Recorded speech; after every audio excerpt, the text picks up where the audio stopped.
Assalamualaikum, salam sejahtera, salam Malaysia Madani. Saya, Putri Iwan Fatihah, melaporkan dari SJKCC Main yang sedang meraihkan sambutan Hari Guru dalam suasana yang penuh meriah dan bermakna. Hari Guru disambut pada setiap 16 Mei sebagai tanda penghargaan kepada semua guru yang telah mencurahkan ilmu, mendidik, membimbing dan membentuk sesiap murid demi masa depan yang lebih cemerlang. Sejak awal pagi lagi, warga sekolah mula memenuhi dewan dengan wajah yang ceria.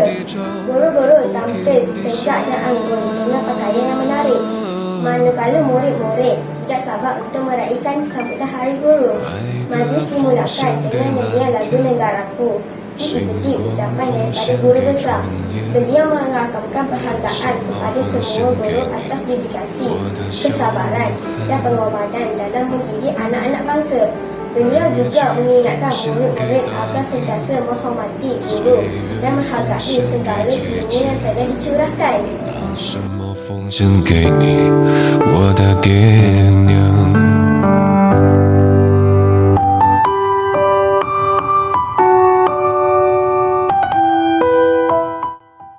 Seterusnya, guru-guru membaca Ikrar Guru Malaysia sebagai tanda komitmen untuk terus melaksanakan amanah sebagai pendidik yang berdedikasi, berintegriti. Suasana dewan bertambah meriah apabila murid-murid membuat persembahan istimewa. Persembahan murid-murid merupakan tanda penghargaan kepada semua guru. 拿什么奉献给你？我不停地问，我不停地找，不停地想。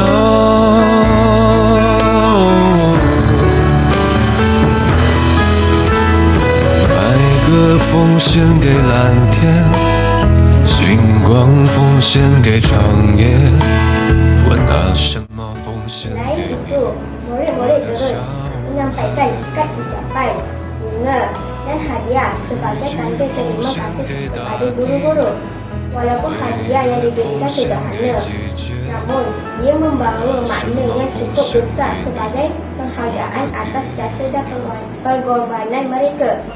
Pemuncak sambutan ialah acara memotong kek Hari Guru dan sesi bergambar secara seluruh warga sekolah. Detik-detik indah ini pasti akan menjadi kenangan yang tidak akan dilupakan kepada semua orang. You raise me up so I can't stand the mountains.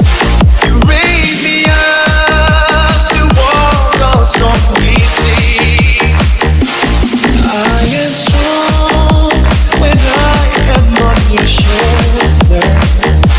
You raise me up to more than I can believe.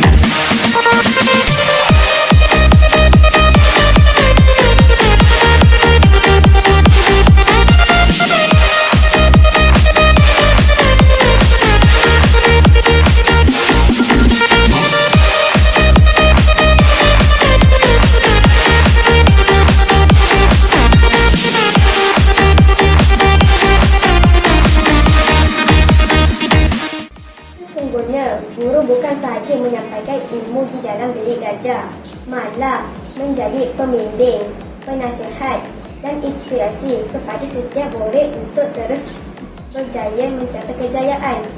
Semoga sambutan Hari Guru pada tahun ini dapat menyemarakkan lagi semangat semua guru untuk terus mendidik dengan penuh keikhlasan. Di samping menyatakan murid bahawa jasa guru amat besar dan wajar dihargai sepanjang masa. Saya, Putri Iwan Fatihah, melaporkan dari SJKCC Main. Selamat Hari Guru kepada semua pendidik. Terima kasih cikgu. Jasamu dikenang, budimu disanjung. Sekian, terima kasih.